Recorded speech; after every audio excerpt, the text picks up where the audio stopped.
Hello everyone. So today we will discuss the chapter physical world.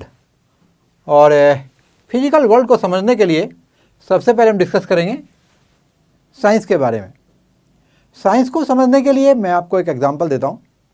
Suppose आप किसी relatives के यहाँ जा रहे हैं और आप अपने ट्रेन का जो कंपार्टमेंट है उसमें अकेले हैं, उसमें कोई दूसरा आपका नून नहीं है। कंपार्टमेंट में सब लोग हैं, दूसरे पैसेंजर्स हैं, बट उनमें से कोई भी आपका नून नहीं है और ना ही आप उनकी लैंग्वेज समझ पाते। और there is a journey for duration of 10 hour मान लेते हैं।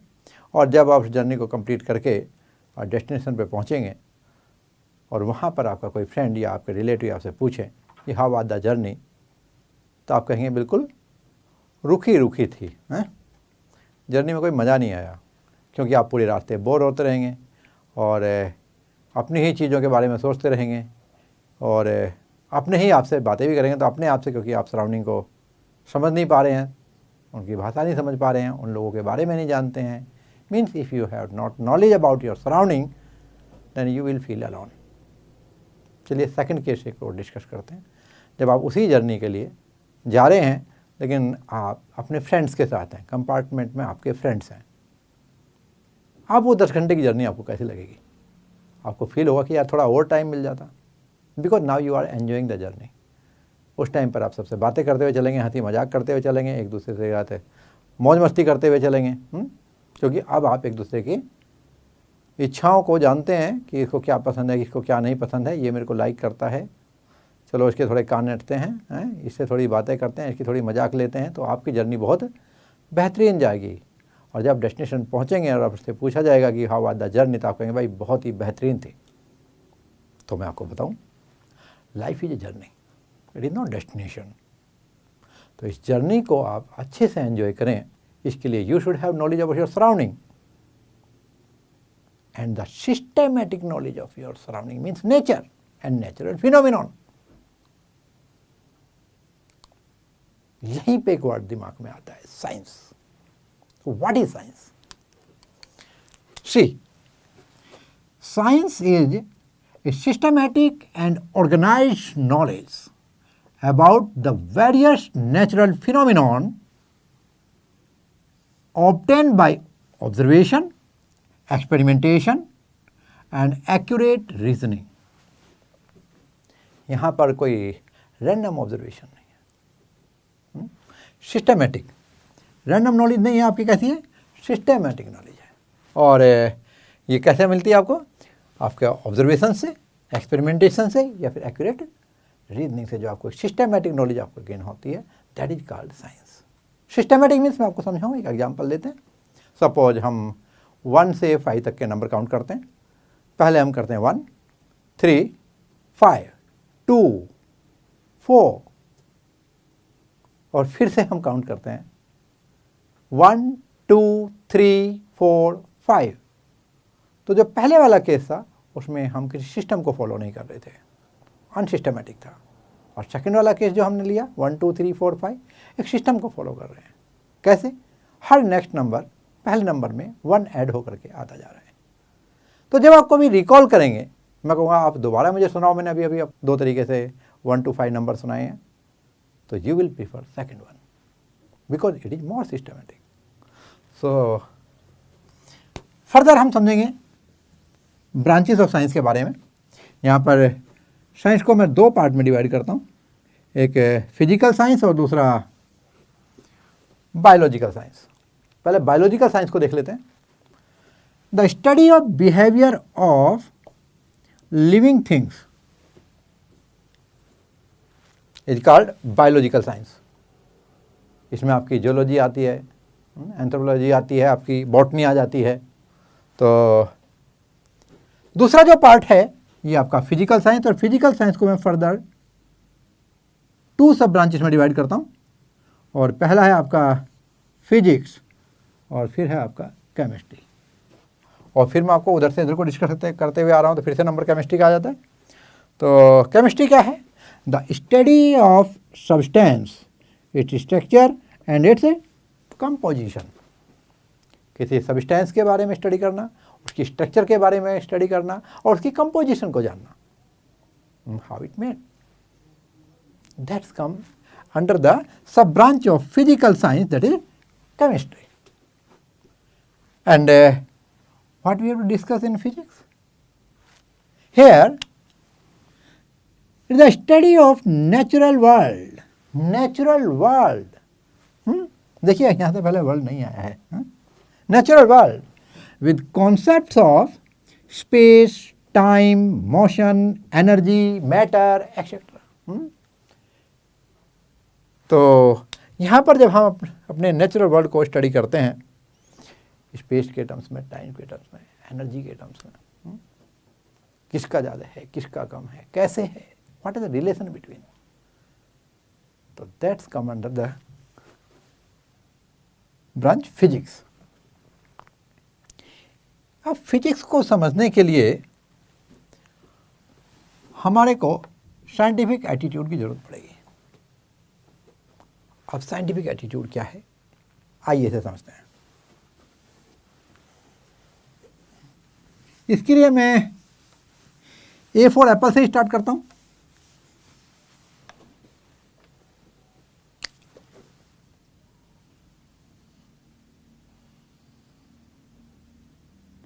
और ये आपका एप्पल, और मैं आपको बताऊं कि ये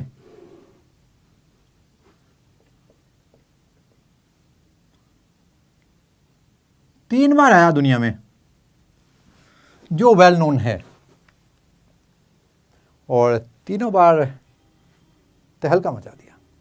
पहली बार जो एडम और ईव की स्टोरी आपने सुनी होगी, दुनिया जब स्टार्ट हुई तो एप्पल का जिक्र हुआ. दूसरी बार जब साइंस में ब्लास्ट हुआ, किसने किया, न्यूटन ने, उसकी स्टोरी भी एप्पल से ही जुड़ी हुई है. भाई एप्पल ना गिरता, न्यूटन उसको ऑब्जर्व ना करता और वो उसके ऊपर एक्सपेरिमेंट ना करता, तो कई लोगों का तो मूड ही बदल गया होगा ना. अरे यार, तो फिर हमें फिजिक्स नहीं पढ़ना पड़ता, इसका मतलब फिजिक्स की जड़ हो गया ना.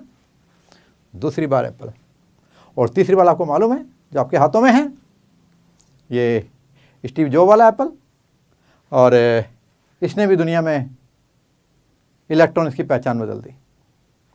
क्या रखते हैं आप, तो एक तरफ बोला जाता है मोबाइल और दूसरी कहता है जरा मेरा एप्पल उठाना, तो अल्टरनेट बन गया है.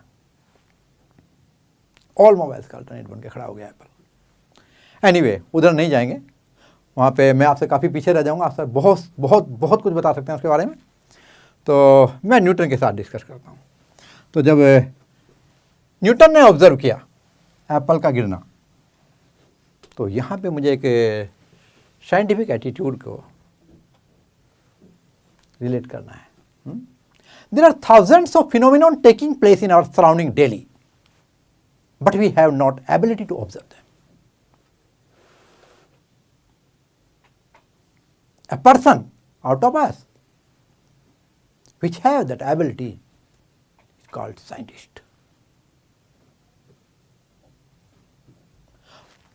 पहले भी एप्पल गिरता था, आज भी एप्पल गिरते हैं. जहां एप्पल के बाग हैं वहां हजारों एप्पल रोज गिरते हैं.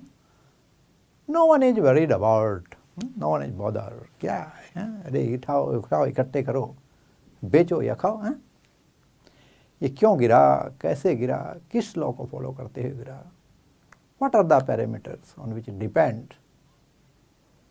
इस चीज को जब ऑब्जर्व किया तो क्या आ जाता है यहाँ पर, scientific attitude. What is scientific attitude, यहाँ पर देखते हैं. It is an open-minded and flexible approach towards solving problems, including all important points of view. A scientist must have all the things in his mind. जब ये Apple गिरा, क्या सोचा होगा न्यूटन ने, ये नीचे ही क्यों गिरा, ऊपर क्यों नहीं गया भाई, ये ऊपर भी तो जा सकता था, ये सराउंडिंग में बाजू में क्यों नहीं चला गया. इस एक्सपेरिमेंट को रिपीट किया उसने, कई बार इस एक्सपेरिमेंट को रिपीट किया। ऑब्जर्वेशन, ऑब्जर्वेशन, एक्सपेरिमेंट हुआ इसके साथ। एक्सपेरिमेंट हुआ तो उसमें ऑब्जर्वेशन हुआ। किन किन फैक्टर्स पे डिपेंड करता है, पैरामीटर्स खड़े हो गए। अब यहाँ जब ये एप्पल गिरता है तो यहाँ तक पहुँचने में, एक सर्टन हाइट को कवर करने में कितना टाइम लेता है। बार बार गिरा, क्या सेम डिस्टेंस यानी सेम हाइट से गिरने में उतना ही टाइम ले रहा है। फिर हमने एक बड़ा एप्पल लिया, छोटा एप्पल लिया, वो गिरा के देखा। यदि यहाँ पर हम लोग कोई दूसरी चीज़ ले लें सेम इसी तरह से ऑब्जेक्ट के मास डिफरेंट करके जब चेक करें तो उतना ही टाइम लेता है, कम लेता है, ज़्यादा लेता है। एक्सपेरिमेंटेशन शुरू हो गया। और सोचिए, यदि हम एयर में इतनी हाइट चला रहे हैं इसको तो टाइम t1 लग रहा है, और दूसरी बार हम इसी को सेम हाइट पानी के अंदर चलाते हैं, will it take same time? This all come under observation. So now we will go to the scientific method. होता कैसे है? What is scientific method? It is the step-by-step approach used to study natural phenomena and to stabilize laws under which these phenomenon takes place. यहाँ पर हम एक law को stabilise करने की कोशिश करते हैं। क्या क्या स्टेप है साइंटिफिक मेथड में? पहला देखिए, टेकिंग ऑब्जर्वेशन। आपने ऑब्जर्वेशन लिया, फिर क्या हुआ? Making quantitative and qualitative reasoning. आपको यहाँ पर पैरामीटर्स लेने हैं जिनकी वैल्यू चेंज करके दूसरी चीज़ों का हम कैसे इफेक्ट हो रहा है उसको चेक करेंगे। फिर उसके बाद next is suggesting mathematical models. Which mathematical model is suitable for this experiment. फिर नेक्स्ट देखिए, प्रेडिक्टिंग न्यू फिनोमिनन। इसके बेस पर इसीलिए तो एक्सपेरिमेंट किया जाता है कि और क्या हो सकता है। And next is modification of scientific theory. जो एग्जिस्टिंग साइंटिफिक थ्योरी है, यदि उससे ये एक्सपेरिमेंट कहीं एक्सेंट्रिसिटी रखता है, कहीं बाहर जाता है इसका पैरामीटर, तो हमें वहाँ पर एक मॉडिफिकेशन करना होता है उस साइंटिफिक थ्योरी में। कैसे, आओ जानते हैं। So here it is a scientific theory. What do you mean by scientific theory? It is a set of limited number of laws in terms of which the behaviour of a physical system can be explained. ये boundary है एक law के लिए। तो उसमें scientific theory क्या है हमारा? Step by Hera, it is a step of a limited number of laws in terms of which or by which the behavior of a physical system can be explained. और physical system यहाँ क्या था? जैसे कि मैंने अभी एप्पल के बारे में बात की आपसे, तो यहाँ पर जो एप्पल और की सराउंडिंग को लेंगे हम तो फिजिकल सिस्टम ले लिया जाएगा। और इसके बाद नीड फॉर इट्स मॉडिफिकेशन। तो साइंटिफिक थ्योरी में मॉडिफिकेशन की नीड क्यों पड़ती है और कैसे पड़ती है, इसको समझने के लिए मैं फिर आपको एक एग्जांपल देता हूँ। यहाँ पर दो केस होते हैं। पहला, जब कभी आपकी जो पहले से दी हुई थ्योरी है, हम उससे रिजल्ट तक नहीं पहुँच पाते। जब हम ऑब्जर्वेशन करते हैं तो हमें पता चलता है कि ये कुछ इससे बाहर जा रही है। जैसे कि एग्जाम्पल के तौर पे पहला देखिए यहाँ पर, when any new observation shows some deviation from existing theory. पहले जो हम मानते थे कि जो मोशन ऑफ द प्लैनेट है ये सर्कुलर पाथ में है अराउंड द सन, और जो सन है वो उस सर्कुलर ऑर्बिट के सेंटर पे लाई करता है। It was classical theory. लेकिन बाद में जाना, केपलर ने जो थ्योरी दी उसमें दिया गया कि जो प्लैनेट मूव करते हैं वे around the sun, no doubt around the sun move करते हैं, उनकी मोशन अराउंड द सन होती है, बट वो इलिप्टिकल ऑर्बिट में होती है। और सन जो है वो उस इलिप्स की जो दो फोकाई होते हैं उनमें से किसी एक फोकाई पे लाई करता है। इस छोटे से आप डिफरेंट सीजन्स को नहीं समझा सकते थे, गर्मी और सर्दियां कैसे कैसे होती हैं, विंटर एंड समर को एक्सप्लेन नहीं करती थी ये थ्योरी, क्योंकि ऑलवेज जो प्लैनेट का डिस्टेंस फ्रॉम सन था वो कांस्टेंट था। तो बाद में देखा कि जब distance of planet from sun कम है तो यहाँ पे समर हो गया और यहाँ पर आपको विंटर मिला। इसका मतलब यहाँ पर इस थ्योरी में हमने क्या किया, मॉडिफिकेशन। क्या हुआ यहाँ पे हम सर्कल से इलिप्स की तरफ को मूव हो गए।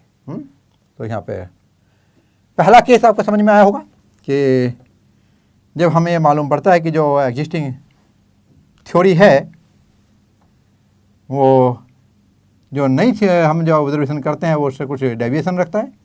और दूसरा केस का है जब हमने पहले से कोई मॉडिफिकेशन कर रखा है लेकिन वो मॉडिफिकेशन के बाद भी ये सिचुएशन आ जाती है। जैसे कि देखिए यहाँ पर क्या दिया है, when the modification of a theory also fails to account for the new observation. चलिए इसका एग्जांपल देखते हैं। अभी तक आपने पढ़ा है जो लाइट है वो एक रे है, 9th-10th में आप लोग स्टडी करके आए हैं ये सब। और अभी उसके बाद जो नेक्स्ट थ्योरी हुई उसमें मालूम पड़ा कि जो लाइट है वो एक वेव है। क्या है, एक वेव। देखिए ये एक वेव है और ये क्रेस्ट और ये ट्रफ यानी कि ये ट्रांसवर्स वेव है और यहाँ पर ये डिस्टेंस कितना हुआ इसका, फॉर एग्जांपल एक लैम्डा, तो डेफिनेटली एक वेव। तो फिर रे की तरह क्यों स्टडी किया हमने, for a very small distance of the order of metre it behave like a ray. तो यहाँ पर ये एक रे की तरह बिहेव करेगी फॉर स्मॉल डिस्टेंस, बट यदि आप लॉन्ग डिस्टेंस के लिए इसको कंसिडर करेंगे तो it will show curvature effect, means it is not propagating in a straight line. ये क्या हुआ, ये पहला मॉडिफिकेशन हुआ। और इसका प्रूफ मैं आपको बताता हूं, क्योंकि आपने अभी जो 9th-10th में पढ़ा है वो एक रे की तरह पढ़ा है और अब आप यहां पर वेव की तरह पढ़ेंगे 12th क्लास में। तो माथा तो आपका ठनक गया होगा, यानी अब तक जो हम पढ़ रहे थे वो ठीक नहीं था, वो क्लासिकल था। उससे स्टार्टिंग तो हुआ ना, आपके समझ में तो आना शुरू हो गया ना। थोड़ा आगे एडवांस जाएंगे तो आप वेव के पढ़ा देंगे आपको। ठहरिए, मैं तो कुछ और बात कहने जा रहा हूं आपको। यहां देखिए ना, नीड फॉर मॉडिफिकेशन, किसकी मॉडिफिकेशन, साइंटिफिक थ्योरी की। वहां पे मैंने बोला, देखिए केस देखिए, when the modification of a theory also fails to account for the new observation. तो अभी हमारे सामने एक और ऑब्जर्वेशन आया और वहां पर यह थ्योरी भी फेल हो गई, इट वॉज ऑलरेडी मॉडिफाइड। अभी तो आप यहां तक भी नहीं पहुंचे, ये भी फेल हो चुकी, हमें इससे भी आगे जाना है। मैं आपको याद दिलाता हूं, फोटो इलेक्ट्रिक इफेक्ट सुना है ना, फोटो सेल इसी पे काम करती। जब एक डेफिनेट फ्रीक्वेंसी की लाइट वेव्स, अब मैं रे नहीं बोल रहा, देखो, एक कैथोड प्लेट के ऊपर डाली जाती है किसी कैथोड ट्यूब के अंदर, तो ये डिटेल में आप लोग 12th क्लास में पढ़ेंगे। तो यहाँ से इलेक्ट्रॉन इमिट होते हैं। अब आप देखें, जो इलेक्ट्रॉन है उसका मास होता है, मैं आप फायदे आपको बता दूं, जो मास ऑफ इलेक्ट्रॉन होता है वो 9.1 इंटू 10⁻31 kg होता है। और वेव में तो मास होता नहीं है, और यहां इलेक्ट्रॉन इमिट हो रहा है विथ सर्टेन वेलोसिटी। जब ये इमिट होकर चला तो कुछ ना कुछ वेलोसिटी भी होगी। तो यहां पर एक चीज क्लियर हो गई कि ये मोमेंटम इलेक्ट्रॉन में आया, और हमें पता है कि मोमेंटम तो कंजर्व होता है। पहले इलेक्ट्रॉन आपका यहां पर रेस्ट में था और अभी ये इलेक्ट्रॉन चल पड़ा, आपके सामने चल रहा है। मैं जो एटम के अंदर वो उसका मोमेंटम, एंगुलर मोमेंटम है, उसकी बात नहीं कर रहा हूं। जो सामने विजिबल यहां पर आपका सिचुएशन दिख रही, मैं इसकी बात कर रहा हूं। तो इसका मतलब जो वेव आई थी वो मोमेंटम कैरी कर रही थी, और यदि मोमेंटम कैरी कर रही थी तो मोमेंटम P इक्वल टू आप पढ़ चुके हैं m into v, mass into velocity. इसका मतलब यहाँ पर मास जीरो नहीं था, और यदि मास जीरो नहीं था तो फिर ये जो आने वाली वेव है ये वेव नहीं है, क्योंकि वेव तो मासलेस है। तो फिर ये क्या है, मास किसके साथ एसोसिएटेड होता है, पार्टिकल के।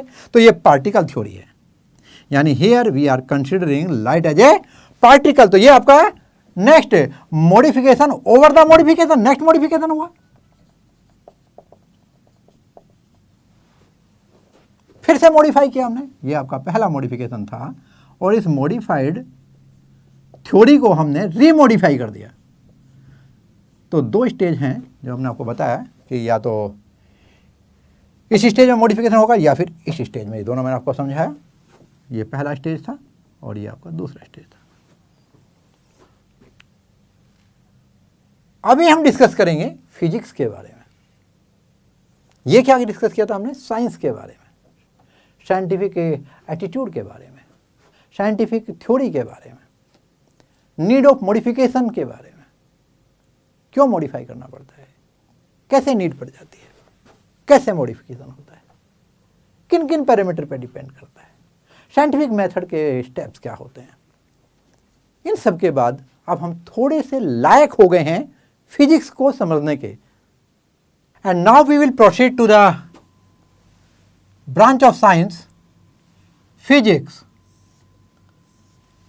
And physics is the name given by an ancient scientist Aristotle in 350 BC, और संस्कृत में हम इसको बोलते हैं भौतिका।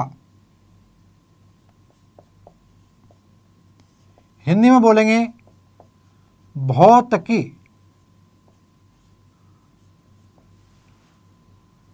ये संस्कृत है, ये हिंदी है, ये इंग्लिश है, और physics is the branch of science that deals with the study of basic laws of nature and their manifestation in various natural phenomenon. तो यहाँ पर हम स्टडी करते हैं the basic laws of nature की और उनका manifestation in various natural phenomenon. कैसे, वो हम आगे बढ़ते हैं। जो बेसिक क्वेस्ट इन फिजिक्स है तो उसके लिए हम दो को यहाँ पे वैल्यू करते हैं। पहला है unification. Unification means explanation of various physical phenomena in terms of just few concept and laws. जैसे कि आप समझें, यदि कोई बॉडी फ्रीली फॉल होती है अर्थ पे तो इट ओबेज न्यूटन्स लॉ, और if moon is revolving around the earth तो that will also behave like a freely falling body, also depends upon the Newton's law of gravitation. So this thing is called unification. Again, next is ये है reductionism, means explanation of a macroscopic system in terms of its microscopic constituents. जो thermodynamics बनाई गई थी वो macroscopic systems को study करने के लिए बनाई गई थी, like temperature, macroscopic thing.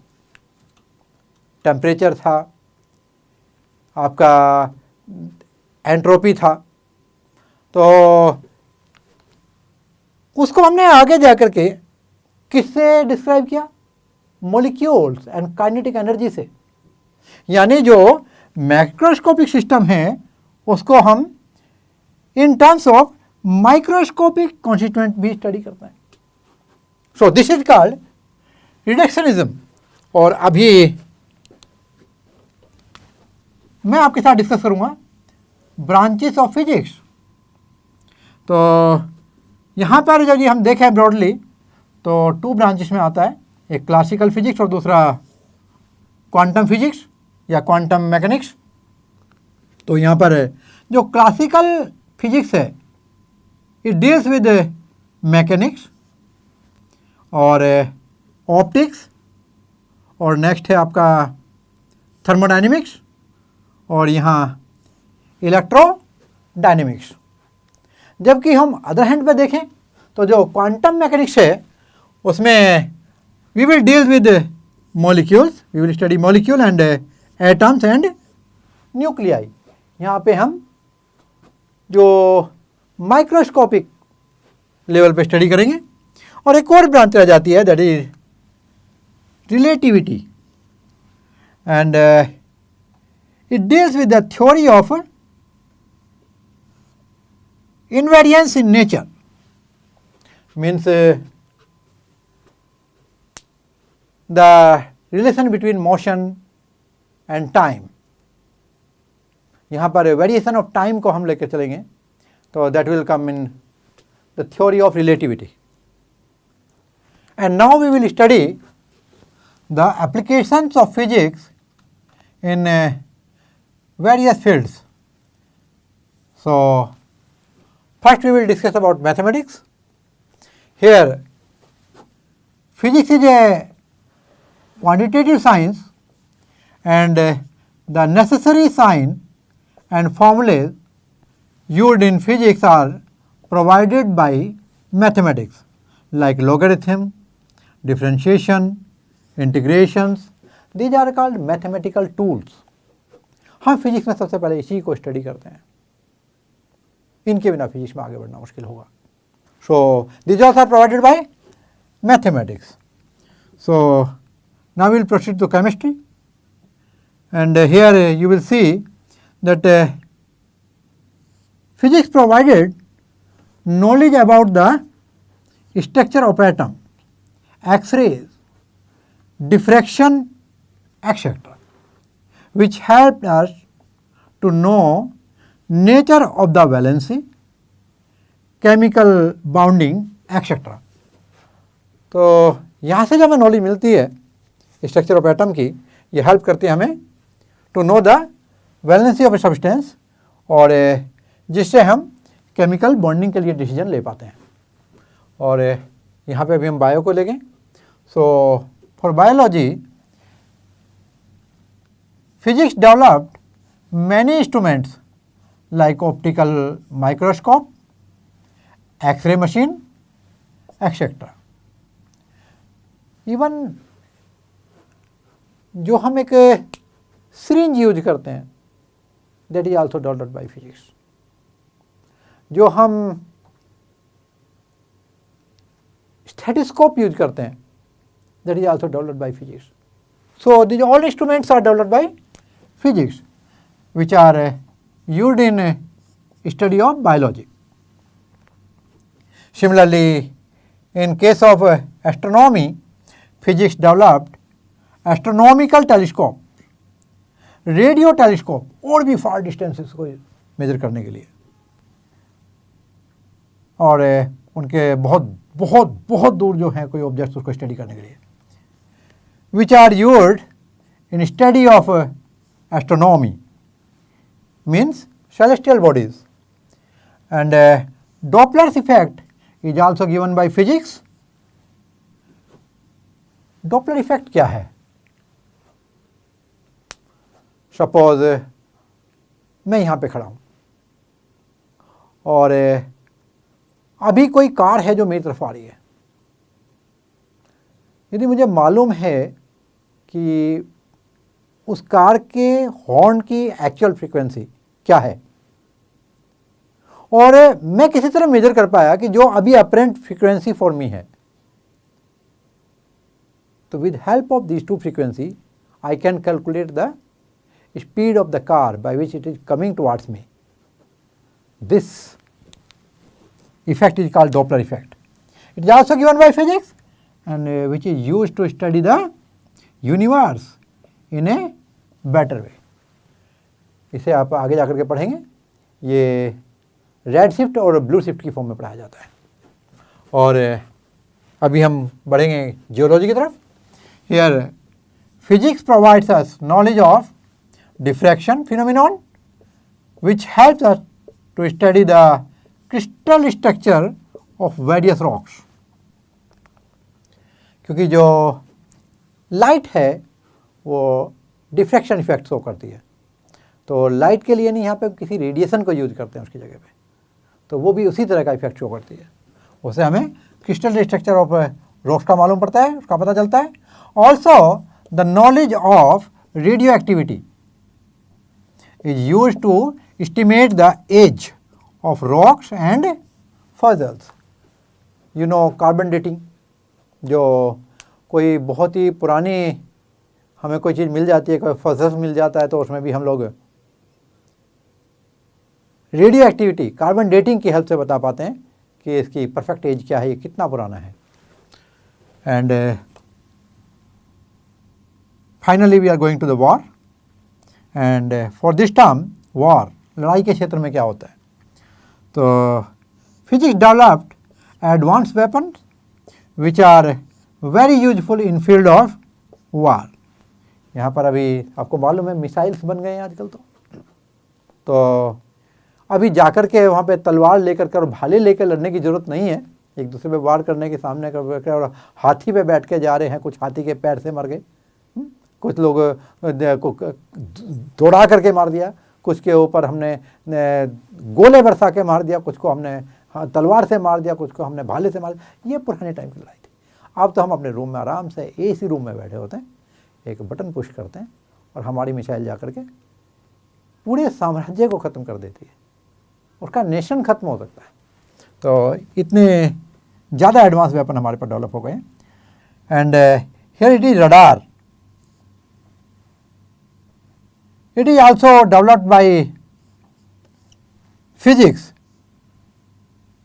which help to detect the enemy's activities for a security purpose of nations. तो जो रडार है ये इलेक्ट्रोमैग्नेटिक वेव प्रोड्यूस करता है, उनको माइक्रोवेव कहते हैं, और उनसे हमें मालूम पड़ जाता है, उसकी रेंज जो होती है उससे हमें मालूम पड़ जाता है उस रेंज में कि एनिमी की जो एक्टिविटीज़ हैं वे क्या हैं, और उससे हम पहले ही सिक्योर हो जाते हैं, अपने आप को सिक्योर कर लेते हैं, और इस तरह से ये for the security purpose of nation में काम आता है। सो ये थी आपकी application of physics in various field, and now we will proceed to the fundamental forces in nature. So now we will discuss the fundamental forces in nature. So there are four fundamental forces in nature. First is a gravitational force, next is electromagnetic force, and third one is a strong nuclear force, and fourth one is weak nuclear force. So we will discuss one by one. We are starting from gravitational force here. It is the force of mutual attraction between two bodies by virtue of their masses. Suppose there are two bodies. मैं यहाँ पर point mass मान लेता हूँ. Say these are m1, m2, and say distance between them is r. Then force of attraction between them, F, is given by g m1 m2 by r square. ये आपने 9th में study किया होगा.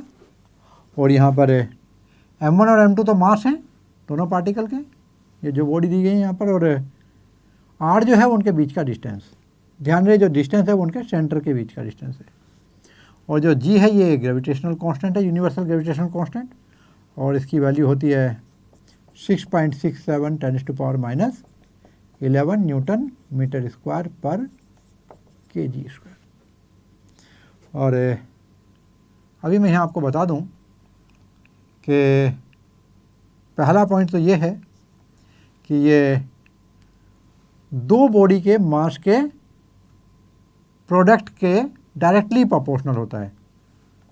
ठीक है. दूसरा जो है ये है कि ये इन्वर्स स्क्वायर लॉ को ओबे करता है, मतलब inversely proportional to the distance between two bodies या सेंटर ऑफ टू बॉडीज़। यदि हम पॉइंट पार्टिकल या पॉइंट मास मानेंगे तो डिस्टेंस बिटवीन टू मास हो जाएगा, और यदि कोई बॉडी लेंगे तो उसका सेंटर ऑफ मास कंसिडर किया जाएगा। और नेक्स्ट ये है कि इसके बारे में कि it is of attractive nature.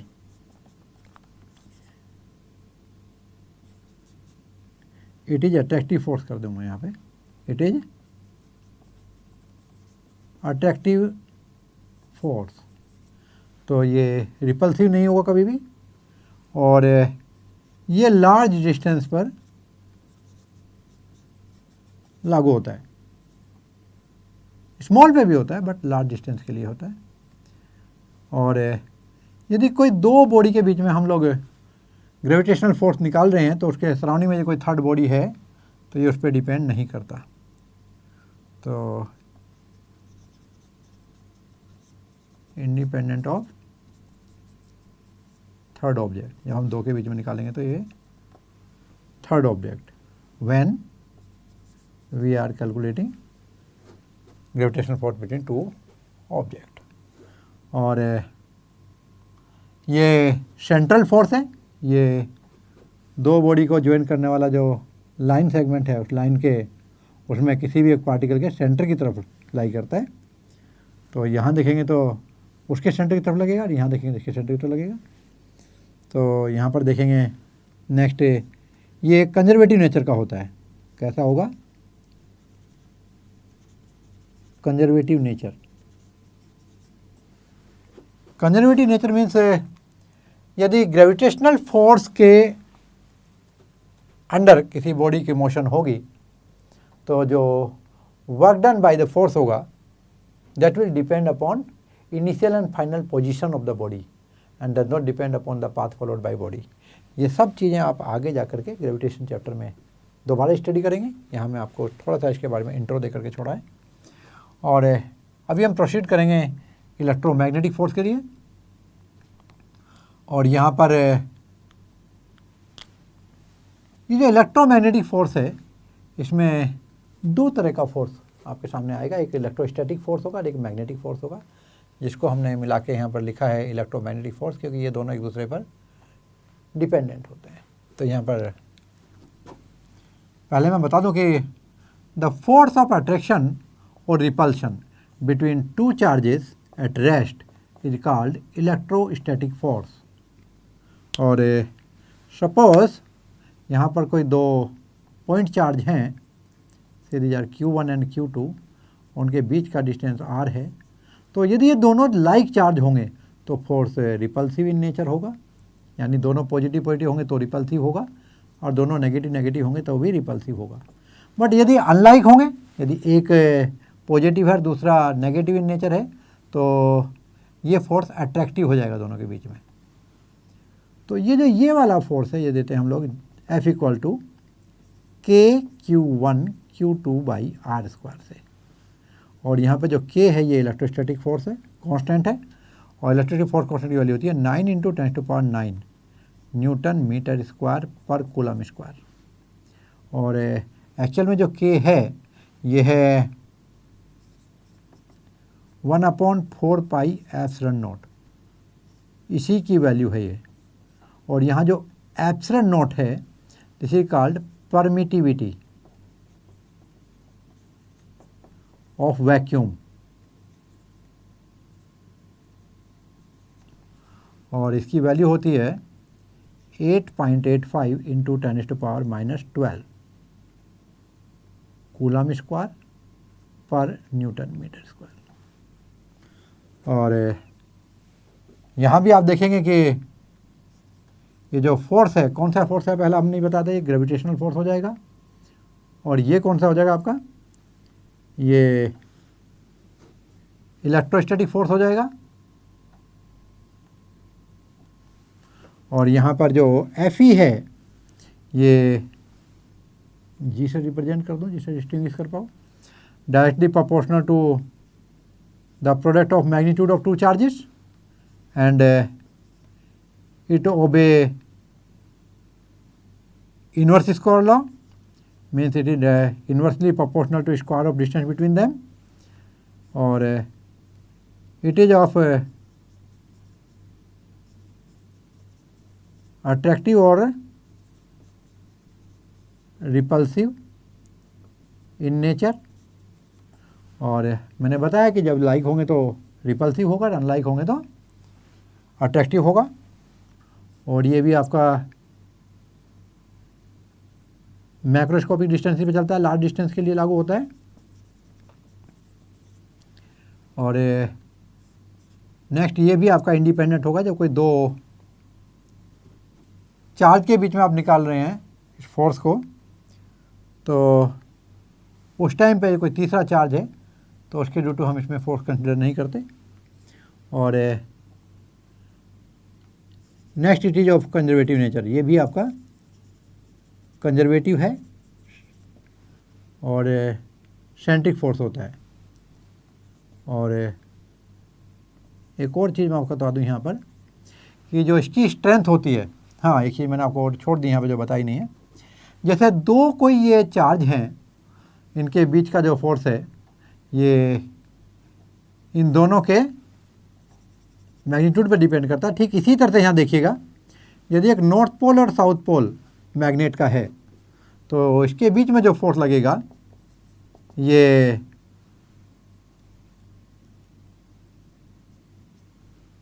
भी इसी तरह काम करेगा।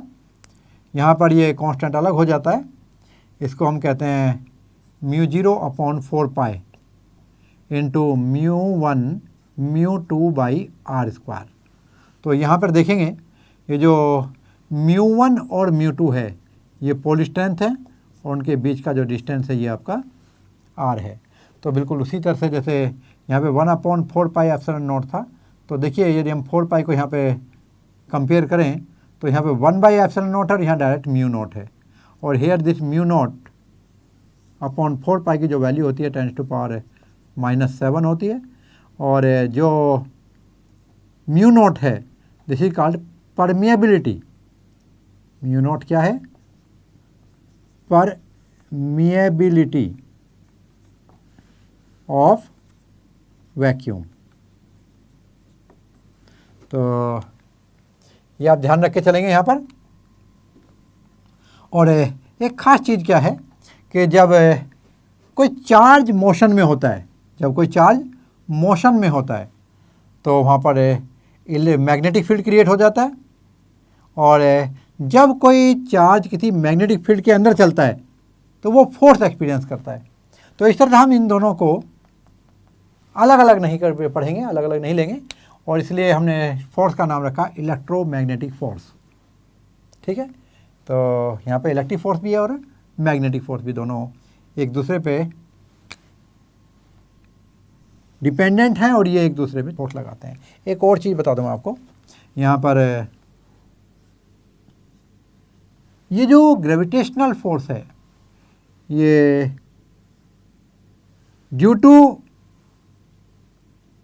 The interchange of graviton particle होता है, ऐसा मानते हैं हम लोग। इसके ड्यू टू होता है ग्रेविटॉन। और जो आपका इलेक्ट्रोमैग्नेटिक फोर्स है it is due to the interchange of photon. यहाँ पर फोटोन पार्टिकल होते हैं जिनके ड्यू टू ये फोर्स लाइट में आता है। और now we will proceed to strong nuclear forces. तो स्ट्रॉन्ग न्यूक्लियर फोर्स के लिए जब हम कहेंगे तो ये होगा it is the strong attractive force which binds together the protons and neutrons in a nucleus. आप देखिए जो न्यूक्लियस है उसके चारों तरफ क्या होंगे? इलेक्ट्रॉन्स होते हैं, और ये जो इलेक्ट्रॉन होते हैं इनके और न्यूक्लियस के बीच में जो फोर्स होता है वो तो आपका इलेक्ट्रोमैग्नेटिक फोर्स हो गया, जो हम यहाँ इलेक्ट्रोस्टैटिक लिखते हैं। और यहाँ पर प्रोटॉन भी तो हैं, प्रोटॉन और न्यूट्रॉन, इनके बीच में इनको जो बाइंड करने वाला फोर्स है जिस फोर्स के ड्यू टू ये this force of attraction due to ये एक दूसरे के साथ बंधे हुए हैं, that is called strong nuclear force. और देखिए यहाँ पर मैं एक चीज़ बताऊँ आपको कि सपोज कोई दो प्रोटॉन के बीच में लगने वाला फोर्स है, क्योंकि यहाँ पर सेवरल प्रोटॉन सेवरल न्यूट्रॉन्स होंगे, तो जो दो प्रोटॉन के बीच में लगने वाला फोर्स है वो क्या होगा, आपका इलेक्ट्रोस्टैटिक फोर्स होगा, तो वो रिपल्सिव फोर्स है। और फिर वे एक दूसरे से बंधे हुए क्यों हैं, इस बात को सोचने के लिए हमें मजबूर होना पड़ेगा। तो हम कहेंगे कि भाई चलो उसके प्रोटॉन का कुछ ना कुछ मास होगा, और जिसकी वजह से वे ग्रेविटेशनल फोर्स जो मास की वजह से एग्जिस्टेंस में आया होगा, उसके ड्यू टू वे दोनों के दोनों फोर्स जो हैं एक दूसरे का रिजल्टेंट फोर्स जो होगा वो अट्रैक्टिव रह जाता होगा। जो प्रोटॉन प्रोटॉन के बीच में लगने वाला फोर्स है वो कैसा है भाई, पॉजिटिव है दोनों पार्टिकल, तो रिपल्सिव हुआ। और मास के ड्यू टू जो चार्ज के ड्यू टू हुआ वो तो आपका रिपल्सिव हुआ, और जो मास के ड्यू टू हुआ वो अट्रैक्टिव हुआ। तो यहाँ मैं आपको बता दूँ कि जो इलेक्ट्रोमैग्नेटिक फोर्स होता है ये 10⁻38 10⁻36 टाइम्स जो Fe होता है वो 10⁻36 टाइम ऑफ Fg होता है। तो ये इनके बीच में लगने वाला जो ग्रेविटेशनल फोर्स होगा वो नेग्लिजिबल होगा, क्योंकि जो इलेक्ट्रोस्टैटिक फोर्स है वो बहुत ज़्यादा है, तो ये एक दूसरे के साथ बाइंड अप नहीं रह सकते। तो डेफिनेटली यहाँ कोई फोर्स है जिसके ड्यू टू एक दूसरे के साथ है ये बंधे हुए हैं, and that force is called strong nuclear force. वही फोर्स आपका स्ट्रॉन्ग न्यूक्लियर फोर्स है। और मैं आपको बताऊं कि जो ये फोर्स होता है ये शॉर्ट डिस्टेंस के लिए काम करता है, जैसे कि 10⁻, या 1 फर्मी बताऊं, 1 फर्मी बोले तो 10⁻−15 मीटर, और ये इसका ऑर्डर होता है 10⁻−15 मीटर की जब डिस्टेंस होगी, आर की वैल्यू दोनों पार्टिकल के बीच का डिस्टेंस, तब ये काम में आता है, तब ये आपका एग्जिस्टेंस में आता है। और दूसरा, if distance between protons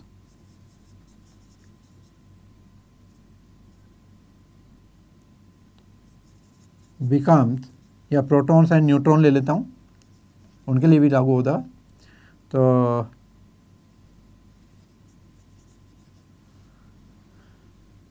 become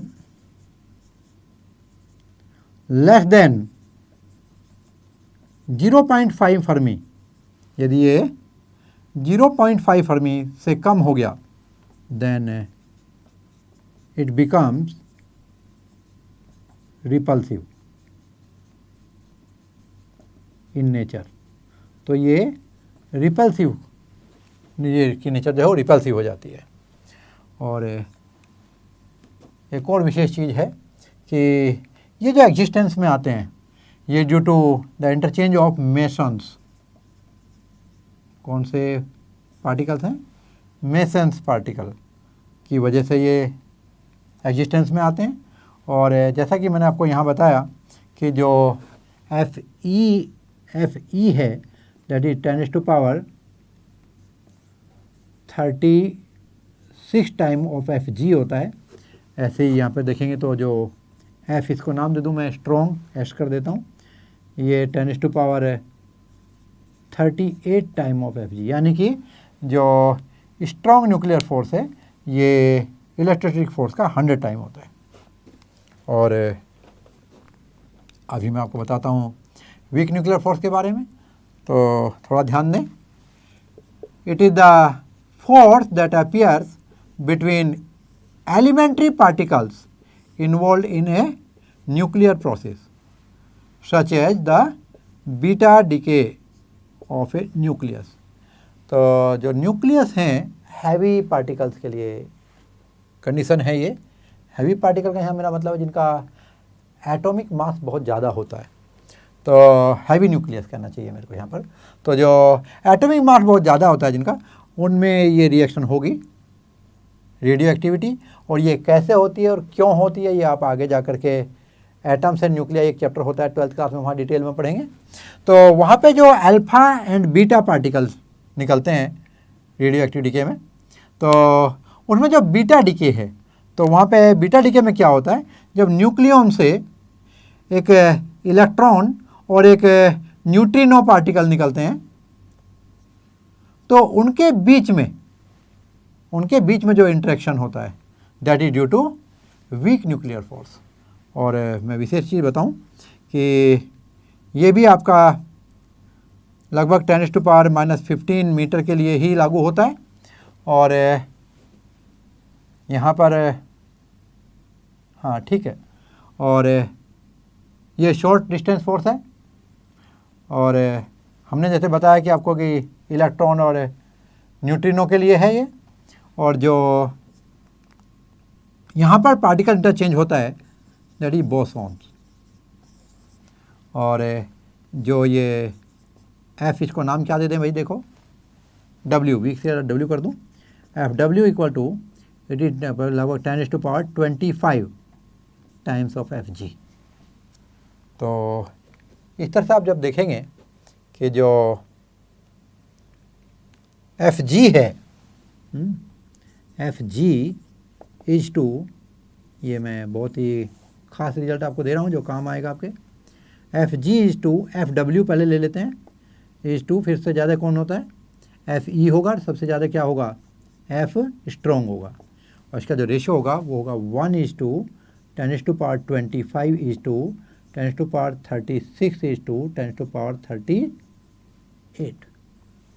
So it is all about your fundamental forces.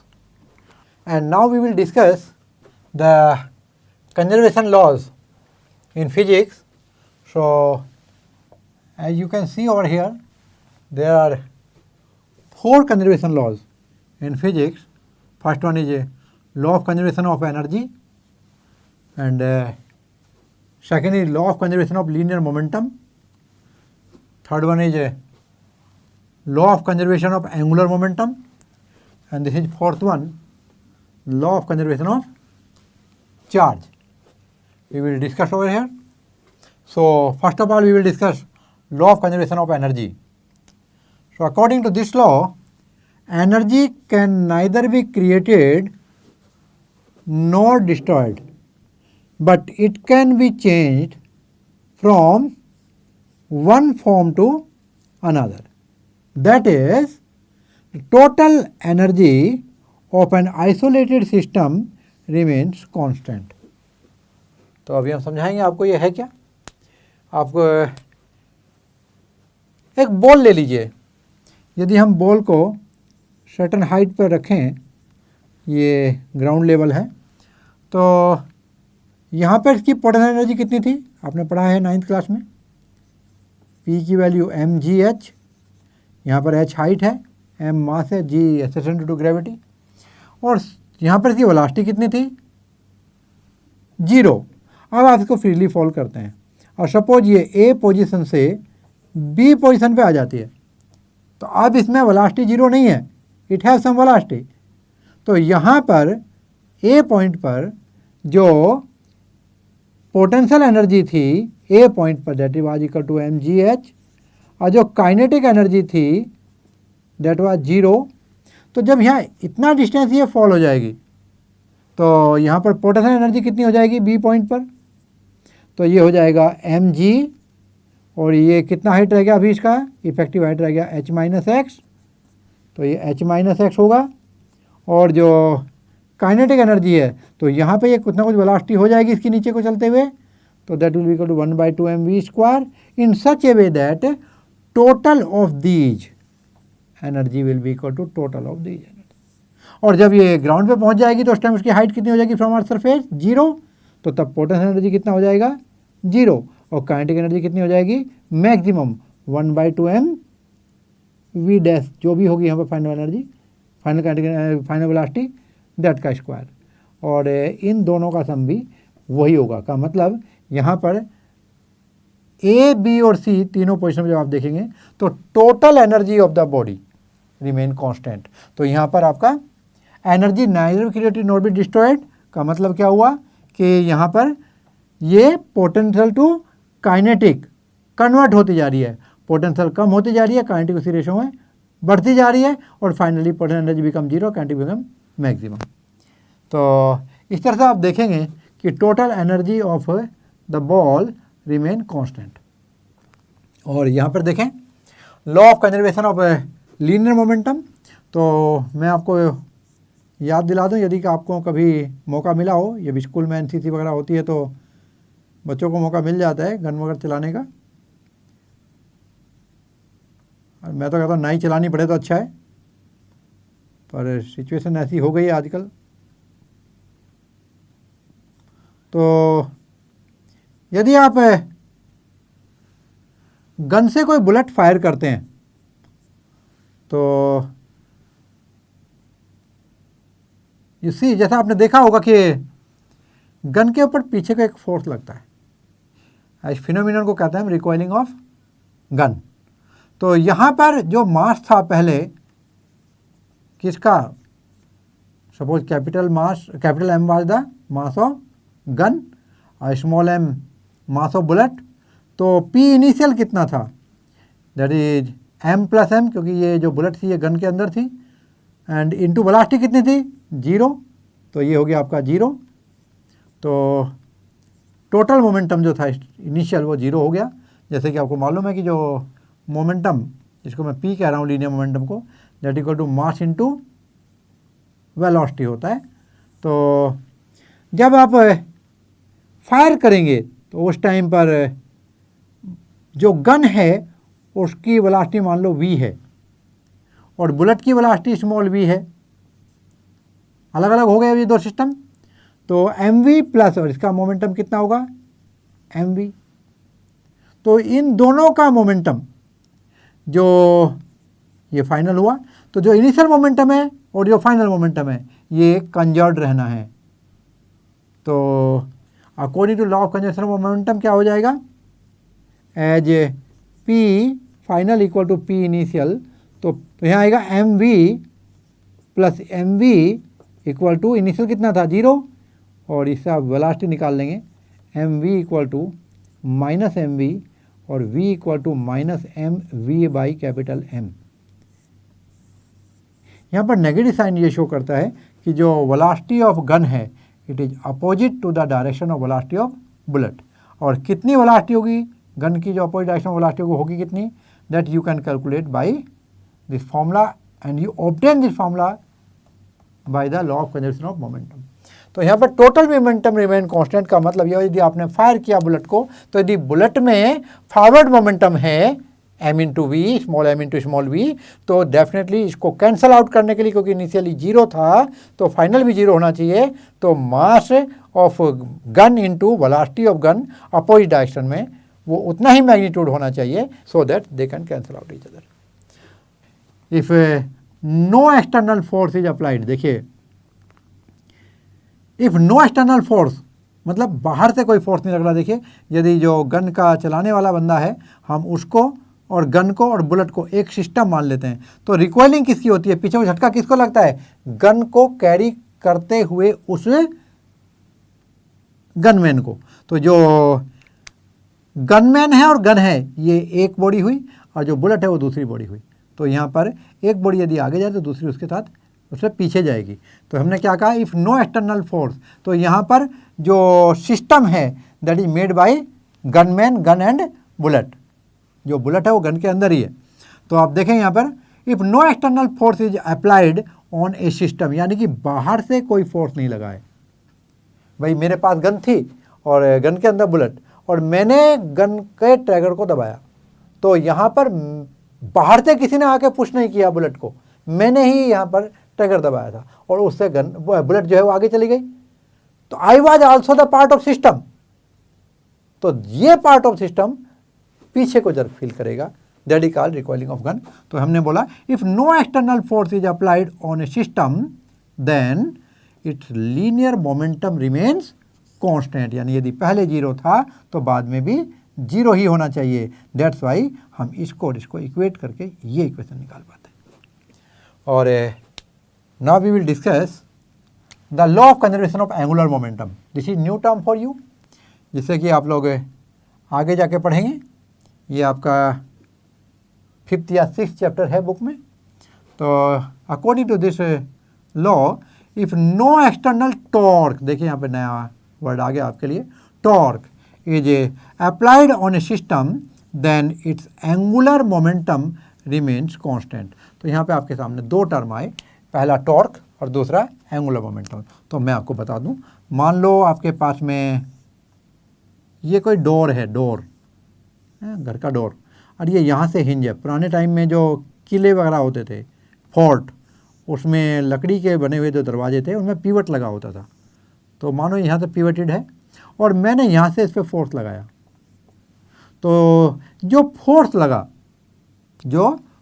लगा इस फोर्स के ड्यू टू ये जो डोर है ये मूव नहीं करेगा, ये रोटेट करेगा, क्योंकि ये यहाँ पर हिंज्ड है। तो ये डिस्टेंस है, this is called lever arm. तो टॉर्क, इसको हम देखो जैसे जे लिखते थे ना, ऐसे हम रिवर्स डायरेक्शन में लिखेंगे tau, this is symbol for torque, and that is nothing but product of r cross F. R और एफ ये वेक्टर क्वांटिटी होती है। अभी आपने वेक्टर क्वांटिटी का बहुत फैमिलियर नहीं होंगे आप, बट मैं आपको यहाँ बता दूं कि tau equal to R cross F. यदि वेक्टर नहीं लगाएंगे तो मैग्नीट्यूड हो जाएगा, और वेक्टर के साथ लेंगे तो डायरेक्शन भी मिलती है। अब यहाँ पर यदि एक्सटर्नल यानी बाहर से कोई टॉर्क यानी ऐसा कोई फोर्स ना लगाएं जिसके ड्यूटी रोटेट होता हो, तो यदि खुद सेल्फ रोटेटिंग को सिस्टम है तो उसका एंगुलर मोमेंटम कंजर्व रहेगा। एंगुलर मोमेंटम क्या होगा? तो जैसे यहाँ पर आपने पढ़ा linear momentum, it was denoted by P. यहाँ पर मैं पी से शो कर देता हूँ एनर्जी को, जैसे जनरली आप पी से शो करते हैं। तो यहाँ पर इसको हम एल से शो करते हैं, एल। तो L is equal to angular momentum, L equal to होता है यहाँ पर आई इंटू ओमेगा। लो, अब आई भी नया टर्म हो गया। ये जो आई है ये क्या है? ये है मोमेंट ऑफ इनर्शिया। तो ये है एंगुलर, ओमेगा क्या है? एंगुलर वेलोसिटी, और आई क्या है? Moment of inertia. ये भी नया है, बताने की कोशिश करूंगा मैं थोड़ी सी आपको, हो सके समझ में आ जाए कुछ बच्चों को। और ये आपका एंगुलर मोमेंटम। तो देखिए यहां पर मोमेंट ऑफ इनर्शिया क्या है? तो सपोज हम किसी, यहां देखें, मैं यहां समझाना चाहूँगा, किसी बॉडी को हम रोटेट कर रहे हैं इस एक्सिस के अराउंड, इसका मास कितना है? m, ठीक है। तो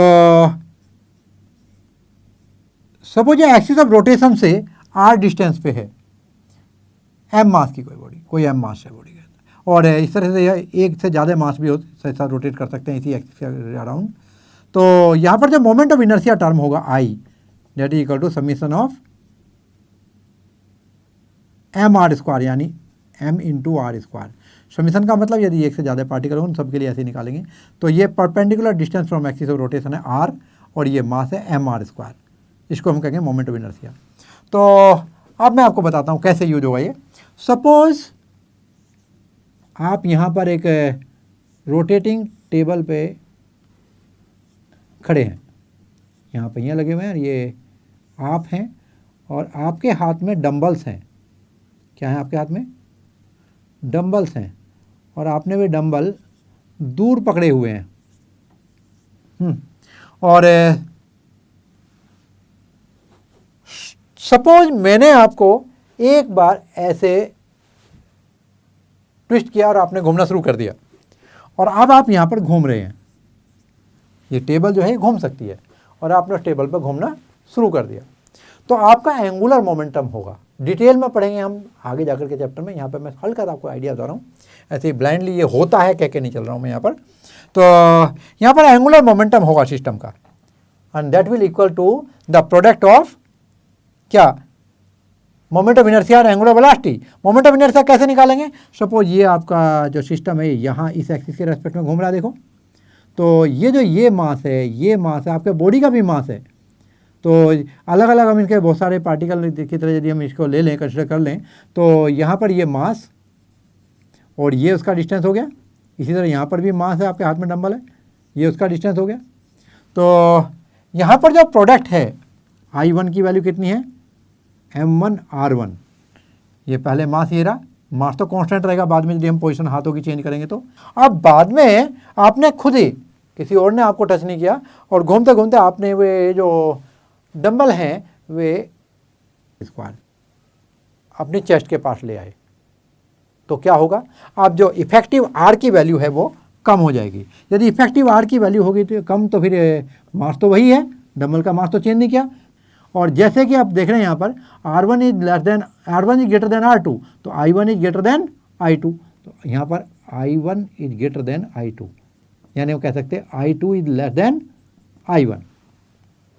पहले मानो इसकी एंगुलर वेलोसिटी जो थी वो ओमेगा थी, let omega 1 equal to omega, या omega 1, omega initial was equal to omega 1, चलो मान लेते हैं। और बाद में हमने देखा कि अपने आप ही इसकी वेलोसिटी चेंज हो गई। आप देखेंगे कि आपकी रोटेशनल स्पीड चेंज हो जाती है, आपकी रोटेशनल स्पीड बढ़ जाती है। क्यों? Due to the law of conservation of angular momentum. ये नेचर के लॉ हैं। अब जब देखिए जरा कैसे होगा। तो यहाँ पर हमें मालूम है as L is constant, so L final should equal to L initial. और जैसे कि हमने बताया कि ओमेगा इनिशियल वाज ओमेगा 1 और let omega final is omega 2। So using this law L final equal to L initial, यानी I2 omega 2 must be equal to I1 omega 1, implies omega 2 की value कितनी होगी, I1 upon I2 into omega 1। अब जरा देखिए, हमने जैसे आपको बताया I2 is less than I1, अपने हाथ नज़दीक कर लिए थे ना, तो R की वैल्यू कम हो गई थी, तो यहाँ पे I कम हो गया, तो I2 is less than I1, यानी this fraction become more than 1 because I2 is less than I1। या यहाँ देखें I1 is greater than I2, numerator greater than denominator. और जब ये वैल्यू ग्रेटर देन 1 हो गई, it means omega 2 is equal to omega 1 multiply by a factor which is greater than 1, means omega 2 will be greater than omega 1। और इस तरह से आप देखेंगे आपकी एंगुलर स्पीड बढ़ जाती है। और उसके बाद में आप अपने हाथों को फिर से खोल दीजिए, और क्या होगा, आपका एंगुलर मोमेंटम कांस्टेंट है। आपका क्या कर लिया आपने, अपने आप हाथ खोल के बाहर से, ये आइसोलेटेड सिस्टम है, इस पर बाहर से किसी ने आपको टच नहीं किया। और जब आपने मोमेंट ऑफ इनर्शिया को इंक्रीज कर लिया तो क्या होगा, यदि मोमेंट ऑफ इनर्शिया इंक्रीज कर दिया आपने फिर से, तो I into omega remain constant. तो डेफिनेटली यदि आपने I को इंक्रीज किया तो ओमेगा कम हो जाएगा, because angular momentum will try to remain constant. तो क्या होगा, आपकी ओमेगा कम हो जाएगी, एंगुलर स्पीड कम हो जाएगी, और आप आराम से उससे स्पिनिंग टेबल से उतर सकते हैं। तो इस तरह से आप समझे होंगे यहाँ पर law of conservation of angular momentum. बाकी आप जब सब चैप्टर में जाएंगे तो बहुत डिटेल में पढ़ेंगे इसको। और अभी हम जाते हैं law of conservation of charge के ऊपर। तो ज़रा देखें इस आर्टिकल को। यहाँ पर according to the law of conservation of charge, the total charge of an isolated system remains constant. अभी मैं एक एग्जाम्पल देता हूँ आपको। यहाँ पर मानो कोई एक ये सिल्क है, सिल्क क्लॉथ, और मेरे पास यहाँ पर एक रोड है, ग्लास रोड। यदि मैं इसको इसके साथ रब करूं, पहले ये भी न्यूट्रल था, इस पर कोई चार्ज नहीं है, ये भी न्यूट्रल है, इस पर कोई चार्ज नहीं है। जब हम इसको इसके साथ रब करते हैं और फिर उसके बाद हम चेक करते हैं, तो जो ग्लास रोड है इस पर मैं देखता हूँ पॉजिटिव चार्ज आ जाता है, और इसके ऊपर equal amount of negative charge आ जाता है। क्यों आता है, कैसे आता है? ये फ्रिक्शनल इलेक्ट्रिसिटी है, जिसको आप इलेक्ट्रोस्टैटिक में पढ़ेंगे आगे जा करके। यहाँ मैं आपको law of conservation of charge समझा रहा हूँ। तो एक चीज़ है इस लॉ के अकॉर्डिंग, देखिए total charge of isolated system. Isolated system का मतलब है यहाँ पर ये दोनों बॉडी मिला के एक आइसोलेटेड सिस्टम बनाती है। तो इस पर हमने कोई थर्ड बॉडी को टच नहीं किया, सिर्फ ये दो बॉडी को जब हमने आपस में रब किया तो क्या हुआ, एक पे पॉजिटिव चार्ज आया और दूसरे पे equal amount of negative charge, in such a way that the total charge on this isolated system remains constant. पहले कितना था, यहाँ 0 था, यहाँ पर चार्ज 0 था, टोटल 0 हुआ। अभी जितना amount of positive charge gain किया किसने, ग्लास रोड ने, उतना ही amount of negative charge gain किया सिल्क क्लॉथ ने।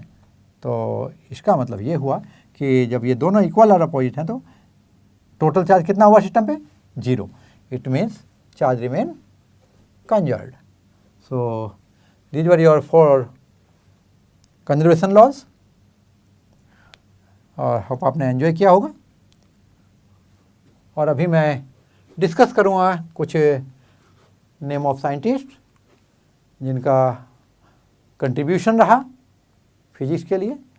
तो बहुत सारे साइंटिस्टों में मैं आपको कुछ लिस्ट आउट करके देता हूँ, क्योंकि कभी कभी एग्जाम में ये भी पूछ लिया जाता है कि किस कंट्री से बिलोंग करते हैं, साइंटिस्ट का नाम दे करके बोल देंगे या फिर बोलेंगे वो आपको कि इन्होंने क्या डिस्कवर किया था.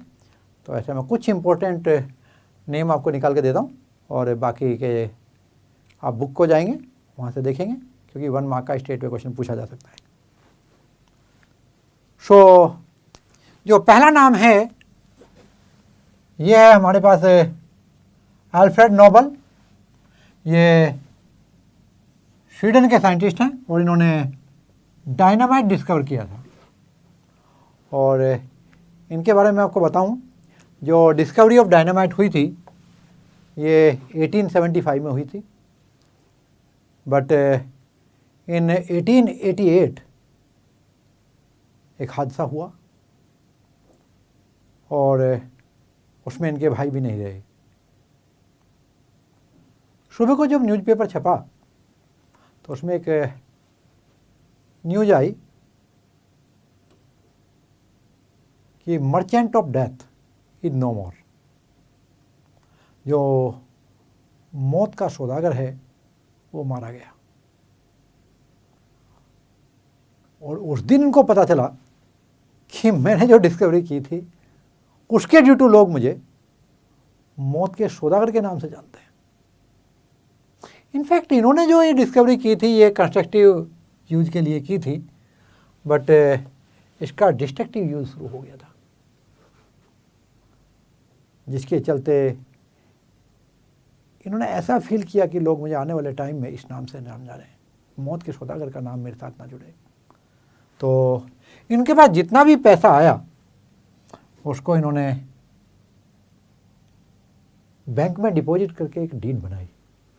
इसका जो भी इंटरेस्ट आए वो जो सोसाइटी के लिए काम करने वाले लोग हैं, जो साइंस के लिए काम करने वाले लोग हैं, उनको इनाम के तौर पे दिया जाए. उसके पीछे इनकी यही इच्छा थी कि लोग मुझे किसी अच्छाई के लिए जाने, ना कि बुराई के लिए. और आज जो नोबेल प्राइज चल रहा है वो इन्हीं के नाम पे चल रहा है.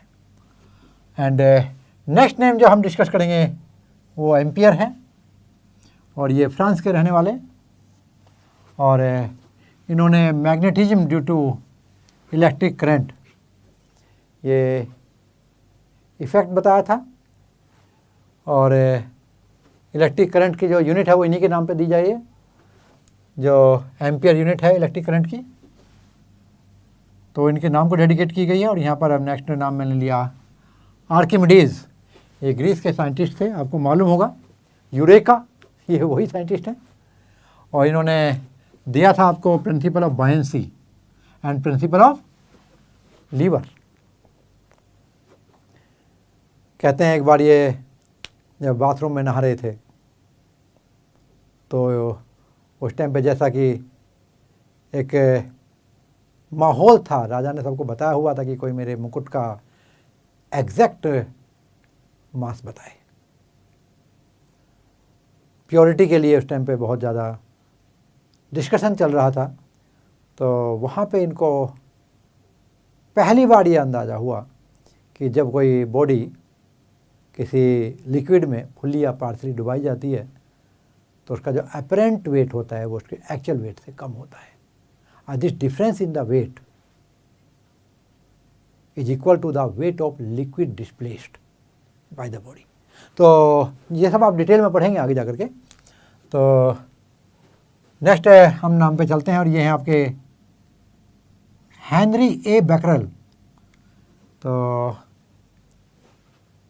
ये फ्रांस के हैं और जो नेक्स्ट नेम है ये आपका होमी जहांगीर बाबा.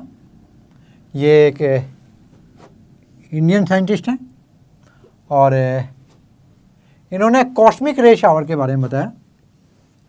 और आज भी जो भाभा सेंटर है वो इन्हीं के नाम पे हमारा चल रहा है। और जो नेक्स्ट नेम है ये आपका JC बोस, जगदीश चंद्र बोस जी हैं। ये भी इंडिया से हैं और इन्होंने अल्ट्रा शॉर्ट रेडियो वेव के बारे में जानकारी दी। जो इलेक्ट्रोमैग्नेटिक वेव इन्होंने जनरेट की थी वो बहुत ही कम रेंज की थी। इन्हीं रेडियो वेव की वजह से आज हम मोबाइल टेलीफोनी जो है उसका सपना देख पाए हैं। तो उसमें जो इन्होंने डिस्कवर किया था सेम वेव इन्होंने भी डिस्कवर किया था, इलेक्ट्रोमैग्नेटिक वेव कहते हैं उनको, आगे डिस्कस करेंगे आप लोग। तो उसकी रेंज बहुत कम थी, इसलिए मोबाइल के साथ नाम नहीं जुड़ा इनका। And next is Satyendra Nath Bose, जो कि इंडियन साइंटिस्ट रहे हैं और इन्होंने बोस आइंस्टाइन स्टैटिस्टिक्स दिया। और जो अभी एक बोसोन एक गॉड पार्टिकल वाला जो एक्सपेरिमेंट हुआ था बिग बैंग थ्योरी के ऊपर, तो उसमें जो पार्टिकल आया निकल के सामने, जिसको हमने गॉड पार्टिकल दिया, उसमें बोसोन, तो वो इन्हीं के नाम पर नाम पड़ा हुआ है। तो भाई इंडिया का कहीं कंट्रीब्यूशन कम नहीं है भाई साइंस के लिए।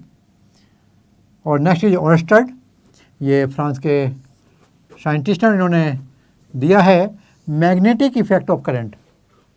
इन्होंने बताया कि यदि किसी वायर में इलेक्ट्रिक करंट फ्लो हो रही है तो यदि हम उसके आसपास इर्द गिर्द कहीं मैग्नेटिक कंपास लेकर के आएँ तो उसमें डिफ्लेक्शन शो होता है। इट मीन्स यहाँ पर मैग्नेटिक इफेक्ट क्रिएट हो जाता है, उसके सराउंडिंग में मैग्नेटिक इफेक्ट क्रिएट हो जाता है due to the flow of the charge. And next name is Max Planck, ये जर्मनी के साइंटिस्ट हैं और इन्होंने क्वांटम थ्योरी ऑफ रेडिएशन दिया, जो आज लोगों के रिसर्च का सबसे बड़ा कारण बना हुआ है, आगे बढ़ा हुआ है। इसी को लेकर के आज के टाइम में लोग आगे चल रहे हैं। सबसे ज़्यादा जो रिसर्च हो रहा है इसी के ऊपर हो रहा है। और जो CV रमन जी हैं ये भी इंडियन साइंटिस्ट हैं और इन्होंने दिया था इनइलास्टिक स्कैटरिंग ऑफ लाइट। तो Chandrasekhar Venkata Raman is the Indian scientist who got Nobel prize and it was for Raman effect. And next is Gopalasamudram Narayana Ramachandran, ये भी इंडियन साइंटिस्ट हैं और इनको triple helical structure of protein molecules के लिए इनका योगदान रहा, जो इन्होंने कंट्रीब्यूट किया है।